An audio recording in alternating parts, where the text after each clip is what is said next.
ఇక్కడ కాక్రోచ్ జనతా పార్టీకి సంబంధించి జంతర్ మంతర్లో ఇంకా ఇక్కడ యూత్ మొత్తం జమ అవుతా ఉన్నారు, ఇంకా ఎక్కువ అయిపోతా ఉన్నారు యూత్ మొత్తం. పెద్ద ఎత్తున కూడా ఇక్కడ నిరసన ధ్వనులు కూడా వినిపిస్తూ ఉన్న పరిస్థితి కనిపిస్తూ ఉంది. ఒకసారి అది చదివేటువంటి ప్రయత్నం చేద్దాం. చర్చలకు మీరే రండి, నిరసనలపై లాఠీ చార్జ్ చేసిన పోలీసులు. కేంద్రం అహంకారం తగ్గించుకొని జంతర్ మంతర్కు రావాలి అభిజిత్ దీప్కే. ఇది ట్రైలరే, అసలు సినిమా ముందుంది. సిజేపీ ప్రతినిధి రంకా. విద్యార్థులకు శిక్షించబోమని హామీ ఇస్తే దీక్ష విరమిస్తా వాంగ్చుక్. దీక్ష విరమించండి సోనంకు సిజేపీ విజ్ఞప్తి. కేంద్ర మంత్రి ధర్మేంద్ర ప్రధాన్ రాజీనామాను డిమాండ్ చేస్తూ జంతర్ మంతర్ వద్ద నిరసన చేస్తున్న కాక్రోచ్ జనతా పార్టీ కేంద్రంలో చర్చలు జరిపేందుకు తాము సిద్ధంగా ఉన్నట్లు తెలిపింది. అయితే చర్చలు జరిపేందుకు తాము ఎక్కడకు వెళ్లబోమని, ప్రభుత్వమే తమ వద్దకు రావాలని సిజేపీ ఫౌండర్ అభిజిత్ దీప్కే స్పష్టం చేశారు. చర్చలు కావాలంటే ప్రభుత్వమే ఇక్కడకు రావాలి, మా కండిషన్లకు ఒప్పుకోవాలి, ప్రభుత్వం అహంకారం పోవాలని చెప్పారు. అంతకుముందు జేపీ నడ్డా నివాసంలో చర్చలకు వెళ్లిన తమ ప్రతినిధుల వద్ద నుండి మొబైల్స్ లాక్కున్నారని, ఒక విధంగా వారిని హౌస్ అరెస్ట్ చేశారని దీప్కే ఆరోపించారు. 5 గంటలు కూర్చోబెట్టి సమయం వృధా చేశారని ఆగ్రహం వ్యక్తం చేశారు. ఓ పక్క చర్చలకు పిలుస్తూనే మరో పక్క లాఠీ చార్జీలతో విద్యార్థులను కొట్టించారని ప్రభుత్వంపై మండిపడ్డారు. ఈ కార్యక్రమంలో కేంద్ర మంత్రి బీజేపీ నడ్డా నివాసానికి లేదా ప్రభుత్వ కార్యాలయాలకు వచ్చి చర్చలు జరపాల్సిందిగా పోలీసులు పంపిన ప్రతిపాదనను సీజేపీ తిరస్కరించింది. జంతర్ మంతర్ వద్దకే వచ్చి ప్రభుత్వం చర్చలు జరపాలని సీజేపీ ప్రతినిధి ఆశుతోష్ రంకా సారౌదాస్ స్పష్టం చేశారు. కేంద్ర విద్యాశాఖ మంత్రి ధర్మేంద్ర ప్రధాన్ రాజీనామా చేయాలంటే తమ ప్రధాన డిమాండ్లపై వెనక్కి తగ్గేదే లేదని వారు తేల్చి చెప్పేశారు. విద్యా వ్యవస్థను రక్షించేందుకు తమ శాంతియుత నిరసన కొనసాగుతుందని స్పష్టం చేశారు. ఏదైతే కేంద్ర మంత్రి ధర్మేంద్ర ప్రధాన్ రాజీనామా చేయాలి అని చెప్పేసి డిమాండ్ చేసినటువంటి జంతర్ మంతర్ వేదికగా చాలా మంది జనజీవితం మొత్తం కూడా అభిజిత్ దీప్కే ఆధ్వర్యంలో, అతని సిజేపీ వ్యవస్థాపక అధ్యక్షుడు కాబట్టి అతని ఆధ్వర్యంలో పెద్ద ఎత్తున ఇంకా అక్కడ నిరసనలు కొనసాగుతున్నాయి. దీనికి సంబంధించి బీజేపీ ఖచ్చితంగా మీకు మద్దతు ఇస్తా ఉన్నాం, రండి మాట్లాడుకుందాం, చర్చకు సిద్ధమే అంటే ఇక్కడ అభిజిత్ దీప్కే కావచ్చు, లేకపోతే ఆ సిజేపీ అధికార ప్రతినిధి రాంకా లాంటి వాళ్ళు కొందరు అక్కడ నిరసనకారులు ఏం చెప్తా ఉన్నారంటే, లేదు మేము అక్కడికి రాబోము, ఖచ్చితంగా మీరే ఇక్కడికి వచ్చి చర్చలు జరపండి, మీరే జంతర్ మంతర్ దగ్గరికి రండి, మాట్లాడుకుందాం ఇక్కడే అని చెప్పేసి. ఏదైతే మీరు బీజేపీ సంబంధించినటువంటి నడ్డా మినిస్టర్ అయినటువంటి మాజీ జాతీయ అధ్యక్షుడు నడ్డా దగ్గరికి మా వాళ్ళు వెళ్తే అక్కడ వాళ్ళ ఫోన్లు లాక్కొని ఆ 5 గంటల పాటు ఫోన్లు లేకుండా వాళ్ళని ఒక హౌస్ అరెస్ట్ చేసినట్టుగా అక్కడ కూర్చోబెట్టారట. మరి ఈ విధంగా మీరు ఎందుకు మారాల్సి వస్తూ ఉంది? సరే మీరు చర్చలకు సిద్ధం అంటూనే ఇక్కడ లాఠీ చార్జీలు ఎందుకు చేస్తూ ఉన్నారు? ముందుగా లాఠీ చార్జీలు విరమించండి. మీరు ఏమైనా మాట్లాడాలనుకుంటే, ఏమైనా మాతో చర్చించాలనుకుంటే, మా డిమాండ్ల గురించి మీరు ఏమైనా మాట్లాడాలనుకుంటే రండి ఇక్కడికే జంతర్ మంతర్లో మాట్లాడుకుందాం అంటూ కూడా ఇక్కడ సీజేపీ సంబంధించిన నాయకులు కూడా మాట్లాడుతూ ఉన్నారు. ఇక్కడ సోనం వాంగ్చుక్ కూడా మీరు విరమించుకోవాలి దీక్ష అని చెప్పేసి మాట్లాడితే, లేదు ఆ విద్యార్థుల యొక్క లాఠీ చార్జీలు మానుకోండి, విద్యార్థులు నిరసన మానుకుంటారు, అప్పుడైతే మాత్రమే నేను దీక్ష విరమించుకుంటానని చెప్పేసి కూడా సోనం వాంగ్చుక్ చెప్తున్నట్టుగా తెలుస్తూ ఉంది. అలాగే దీనికి సంబంధించి ఆ పోలీసుల ద్వారా కూడా ఆ ఉత్తరాలు పంపుతున్నారు, రండి వాళ్ళని తీసుకురండి ఇక్కడ మాట్లాడుకుందాం అంటే, లేదు మోడీ లేదు, అసలు ఎవరు కూడా మేము ఇక్కడికి వచ్చేటువంటి పరిస్థితి ఉండదు, మీ నాయకుల దగ్గరికి మీ నాయకుల ఇళ్ళకి మేము వచ్చే పరిస్థితి లేదు, ఖచ్చితంగా జంతర్ మంతర్కి వద్దకి రండి, మా ఎంతమంది అయితే వందలాది లక్షలాది మంది విద్యార్థుల ముందే కూర్చొని మేము మాట్లాడుకుందాం, ఏదో డిసైడ్ అవుదాం అని చెప్పేసి కూడా వాళ్ళు గట్టిగా చెప్తున్న పరిస్థితి చూస్తూ ఉన్నాం. అలాగే ముందుంది సినిమా రంకా. ఢిల్లీలో ఈ నెల 20న జరిగిన నిరసన కేవలం ట్రైలర్ మాత్రమే, అసలు సినిమా ముందుందనే సీజేపీ ప్రతినిధి రంకా అన్నారు.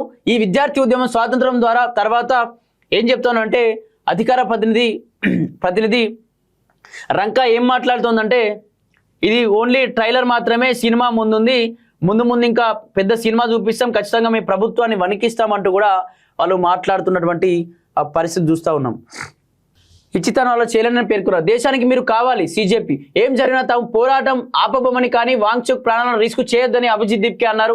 దేశానికి వాంగ్చుక్ అవసరం ఉందని, కాబట్టి ఆయన దీక్ష విరమించాలని కోరారు. ఈ మేరకు వీడియో సందేశం విడుదల చేశారు. అలాగే Congress MP Vivek Tankha, TMC MP Sagarika Ghosh, CPI MP John బ్రిట్టాస్లతో కూడిన విపక్ష ఎంపీలు బృందం సోనం వాంగ్చుక్ను మేదాంత ఆసుపత్రిలో కలిసింది. పేపర్ లీకేజ్ అంశాన్ని పార్లమెంట్లో ఖచ్చితంగా లేవనెత్తుతామని, నిరసనకారులపై కఠిన చర్యలు తీసుకోకుండా రక్షణ కోరుతామని తెలిపారు. అయితే సాయంత్రం మరికొందరు విపక్ష నేతలు వాంగ్చుక్ను కలిసేందుకు వెళ్ళగా వారిని భద్రతా దళాలు అడ్డుకున్నాయి. దీంతో వారు వాంగ్చుక్ను మరణించాలని ఆ విషయం దాచేందుకు ఇలా చేస్తున్న ప్రచారం జరిగింది. ఈ కార్యక్రమంలో తాను బతికే ఉన్నానని వాంగ్చుక్ వీడియో సందేశం విడుదల చేశారు.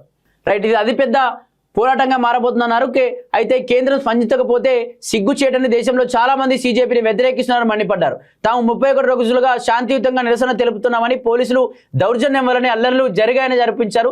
నిరసనకారులపై కేసులు ఉపసంహరించుకునే వరకు ఆందోళన కొనసాగుతాయని, తాము జైలుకి వెళ్లేందుకు కూడా సిద్ధంగా ఉన్నామని స్పష్టం చేశారు. దీక్ష విరమిస్తా కానీ పార్లమెంట్ల మార్చిలో పాల్గొన్న నిరసనకారులపై ఇలాంటి చట్టపరమైన చర్యలు తీసుకోబోమని కేంద్ర ప్రభుత్వం స్పష్టమైన హామీ ఇస్తేనే తాను చేపట్టిన ఆమరణ నిరాహార దీక్షను విరమిస్తారని సోనం వాంగ్చుక్ బుధవారం ప్రకటించారు. ఒక పారదర్శకమైన విద్యా వ్యవస్థ కోసం గొంతు ఎత్తడం నేరం కాదని, వారి భవిష్యత్తును దెబ్బతీసేలా పోలీసులు బలప్రయోగం చేయవద్దని కోరారు. హైకోర్టు ఆదేశాల మేరకు ఆయనను మంగళవారం రాత్రి మేదాంత ఆసుపత్రికి తరలించగా అక్కడ కేంద్ర మంత్రులు బీజేపీ నడ్డా, జితేంద్ర సింగ్లు ఆయనను కలిశారు. తనను పరామర్శించి నిరాహార దీక్షను విరమించాలని విజ్ఞప్తి చేసేందుకు కేంద్ర మంత్రులు ధన్యవాదాలు తెలిపారు. పరీక్షల పేపర్ లీక్ కారణంగా ఆత్మహత్య చేసుకున్న విద్యార్థుల కుటుంబాలకు తగిన పరిహారం ఇవ్వాలని కేంద్ర విద్యాశాఖ మంత్రి ధర్మేంద్ర ప్రధాన్ రాజీనామా అంశాన్ని లీకేజీల బాధను శిక్షించేలా పార్లమెంట్లో చర్చలు జరగాలన్న ప్రభుత్వం సానుకూలంగా పరిశీలిస్తుందని తనకు హామీ ఇచ్చినట్లు లేఖలో పేర్కొన్నారు. ఇక్కడ వాంగ్చుక్ ను దీక్ష విరమించమని చెప్పడం వెళ్ళడానికి కొందరు బీజేపీ నడ్డా, జితేంద్ర సింగ్ సంబంధించిన కేంద్ర మంత్రులు అక్కడికి వెళ్ళినట్ట. వెళ్తే కూడా ఖచ్చితంగా దీక్ష విరమించాలంటే స్టూడెంట్స్ పైన లాఠీ చార్జీలు ఆపండి, ధర్మేంద్ర ప్రధాన్ రాజీనామా చేసే దానికి సంబంధించి అది పరిశీలించండి. అలాగే చనిపోయినటువంటి నీట్ పేపర్ లీక్ వల్ల చనిపోయినటువంటి 20 మంది విద్యార్థుల కుటుంబాలకు కూడా మీరు ఖచ్చితంగా ఆ పరిహారం చెల్లించాల్సింది అంటూ కూడా అక్కడ వాంగ్చుక్ చెప్పినట్టు పరిశీలిస్తూ ఉంది. అలాగే కొందరు సిపిఎం కావచ్చు, కొందరు కాంగ్రెస్ ఎంపీలను అక్కడికి భద్రతా బలగాలు సోనం వాంగ్చుక్ చూడడానికి లోపలికి అలో చేయకపోవడంతో వాళ్ళు అడ్డుకోవడంతో నిజంగా వాంగ్చుక్ చనిపోయి ఉంటాడు, అది బయట పడకుండా, అతను చనిపోయాడని చెప్పేసి బయట పడకుండా మీరు కావాలని ఆపుతున్నారా అని చెప్పేసి వాళ్ళు అక్కడ ప్రెస్ మీట్ పెడితే, లేదు నేను చనిపోలేదు, బాగానే ఉన్నాను, కానీ పోలీసు ఎవరిని కూడా నన్ను చూడడానికి లోపలికి అలౌ చేయట్లేదు, నేను దీక్ష మాత్రం విరమించలేదు అని చెప్పేసి ఒక వీడియో రూపంలో కూడా వాంగ్చుక్ మాట్లాడినట్టుగా తెలుస్తోంది. అలాగే మళ్ళీ హింసాత్మకం, పోలీసులకు గాయాలు. ఢిల్లీలో మరోసారి కాక్రోచ్ పార్టీ నిరసన హింసాత్మకంగా మారింది. ఇంటర్నెట్ సేవలు నిలిపేయడం వలన ఇలా జరిగినట్లు తెలుస్తోంది. ఇంటర్నెట్ కోవడం పోలీసులతో వాగ్వాదానికి దిగిన కొందరు నిరసనకారులు బాటిల్స్, రాళ్లు విసిరి గొడవకు దిగారు. ఈ పరిస్థితి అదుపు చేసేందుకు పోలీసులు ఎంత ప్రయత్నించినా ఫలితం లేకపోయింది. సీజేపీ నాయకులను పిలిచినప్పటికీ వారి మాటలకు కూడా నిరసనకారులు వినలేదు. పోలీసులపై రాళ్లు రుబ్బుతూ దాడులకు తెగబడ్డారు. దీంతో వారిని అదుపు చేసేందుకు పోలీసులు టియర్ గ్యాస్ ప్రయోగించారు. ఈ ఘటనలో 3 ఏసీపీలు సహా 5 పోలీసులు గాయపడినట్టు పోలీసులు వెల్లడించారు. కాగా ఇంటర్నెట్ లేకున్నా సీజేపీ నిరసనలో పాల్గొన్న యువత సరికొత్త టెక్నాలజీతో కమ్యూనికేట్ చేసుకున్నట్లు సమాచారం. ఇంటర్నెట్, మొబైల్ సిగ్నల్స్ అవసరం లేకున్నా పనిచేసే BLE మెష్ నెట్వర్క్ల ద్వారా ఒకరికొకరు సమాచారాన్ని చేరవేసుకున్నట్టు తెలుస్తోంది. ఇక్కడ మళ్ళీ హింసాత్మక ఘటన చెలరేగిందట. ఇక్కడ ఇంటర్నెట్ సేవలు బంద్ కావడంతో అక్కడ ఉన్నటువంటి కొందరు యూత్ మొత్తం ఎందుకు బంద్ చేశారంటూ కూడా పోలీసులపై వాగ్వాదం తీరట. మళ్ళీ అక్కడ లాఠీ చార్జ్ కూడా జరిగినట్టుగా కూడా అక్కడ తెలుస్తూ ఉంది.